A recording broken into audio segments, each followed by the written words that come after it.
Hi everyone, it's Ardith, and I'm excited to be here today as part of a collaboration blog hop with Essentials by Ellen and Wow Embossing Powder. Be sure to check out my blog for all the details and the full blog hop list for more inspiration. I started by creating an ink smoosh background using 3 colors of Catherine Pooler ink: Flirty Fuchsia, Shea Butter, and It's a Girl. I spritzed water over all the ink, and then I laid a piece of Ranger watercolor cardstock into it before drying it with my pretty white Wow embossing gun. This gun has 2 speeds, and it seems to be smaller and curvier than my previous one, and it fits really nicely in my hand. Once it was dried, I picked up some more of the ink with the panel and I dried it again. These inks layer up really well. They're translucent, and you can see the other colors glowing through from underneath. I didn't feel like I was seeing enough of the yellow, so I added some more to my craft mat and went through the whole spritzing, lifting, and drying process again. You can do this as many times as you need to get something you're happy with. I spritzed the finished panel and let the drops of water sit for a second before lifting them up with a paper towel. This softens the colors and adds even more texture. I stamped the Mondo Gerbera Daisy with VersaFine Clair ink.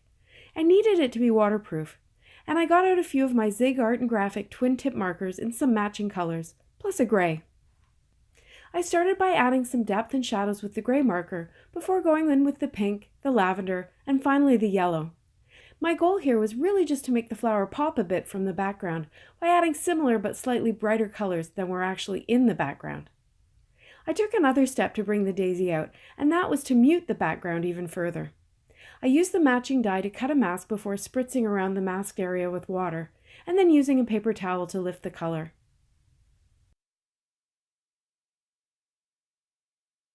Now for some fun. I used the Wow embossing pen to highlight the petals of the daisy before sprinkling Unicorn Magic embossing powder over top. This pen gives you lots of control over where to put the embossing ink, and the powder is transparent with a gold sparkle. I thought it would look nice to add some sparkle to the yellow highlights in the flower without completely covering the petal details.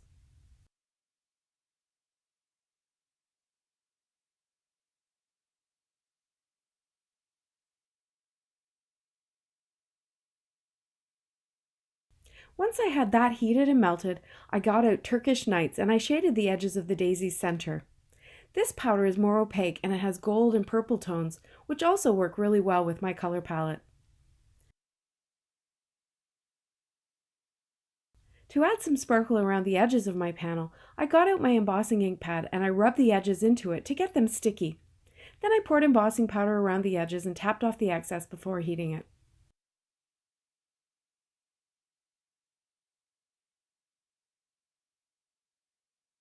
Finally, I added the thank you sentiment from the set.